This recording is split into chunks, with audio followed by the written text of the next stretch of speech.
ఎన్నికలు వస్తూ ఉంటాయి, గెలుస్తూ ఉంటారు, పోతూ ఉంటారు. కానీ మీలాంటి ఎడ్యుకేటెడ్స్, ఇందులో ఐటీ ఎంప్లాయీస్ ఉన్నారు, బిజినెస్ పీపుల్ ఉన్నారు, బాగా సమాజాన్ని తెలుసుకున్నటువంటి వాళ్ళు ఉన్నారు. మీలాంటి వాళ్ళు ఒక సరి అయిన నిర్ణయం తీసుకోవాల్సినటువంటి అవసరం ఉంది. తెలంగాణ వస్తే నక్సలైట్ల రాష్ట్రం అయిద్దని, ముస్లింల రాజ్యం అవుతుందని, తెలంగాణ వస్తే కరెంటే ఉండదని, తెలంగాణ వస్తే అసలు తాగడానికి నీళ్ళే ఉండవని అనేక అనుమానాలు సృష్టించారు. అసలు వీళ్ళకి పరిపాలనే చేత కాదు అన్నారు. బట్ మీ అందరూ కూడా, మీ అందరి బ్లెస్సింగ్స్, మీ అందరి సపోర్ట్స్తో కేసీఆర్ గారు పోరాడిండ్రు, తెలంగాణను సాధించారు. ఒకప్పుడు ఒక నానుడు ఉండేది, బెంగాల్ ఆచరిస్తుంది, దేశం అనుసరిస్తుంది అనేది. ఒక 4 decades, 5 decades Bengal was leading the country.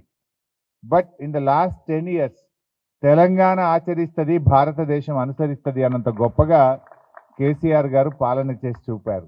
నేను మాటల్లో చెప్పట్లేదు. మిషన్ భగీరథ, ఏ ప్రోగ్రామ్ కాల్డ్ మిషన్ భగీరథ. నిజానికి ఇండిపెండెన్స్ వచ్చి 60 ఏళ్ళు 70 ఏళ్ళు అయినా ఇంకా ఈ దేశం తాగునీళ్ళ కోసం ఇబ్బంది పడే పరిస్థితుల్లో ఉంటే కేసీఆర్ గారు టుక్ ఏ ఛాలెంజ్. నేను వచ్చే 3 ఏళ్లలో ఈ తెలంగాణలో మారుమూల పల్లెల నుంచి హైదరాబాద్ నగరంలోని ప్రతి ఇంటికి మంచినీళ్ళు ఇవ్వకపోతే, శుద్ధి చేసిన మంచినీళ్ళు ఇవ్వకపోతే ఓటే అడగను అని ధైర్యంగా అసెంబ్లీలో చెప్పారు. 3 సంవత్సరాల్లో ప్రతి ఇంటికి త్రాగునీరు ఇచ్చి చూపించింది కేసీఆర్ గారి ప్రభుత్వం. కేసీఆర్ గారి కంటే ముందు దాదాపు 10-12 గవర్నమెంట్లు వచ్చినాయి. But no one has done it. But we proved it. ఆ మిషన్ భగీరథను చూసి ప్రధానమంత్రి మోడీ గారు, కేంద్ర ప్రభుత్వం, when it is possible in Telangana, why not in India అనే ఒక డిస్కషన్ వచ్చి తెలంగాణ మోడల్ను కాపీ కొట్టి భారతదేశం అంతా హర్ ఘర్ కో జల్ అనే ఒక ప్రోగ్రామ్ని స్టార్ట్ చేసినారు. ఇంకా కాలేదు. నిన్న మధ్యప్రదేశ్లో నా ఫ్రెండ్ ఒక ఆయన ఐఏఎస్ ఆఫీసరు, మా నాన్నగారు చనిపోతే మాట్లాడించడానికి వచ్చాడు.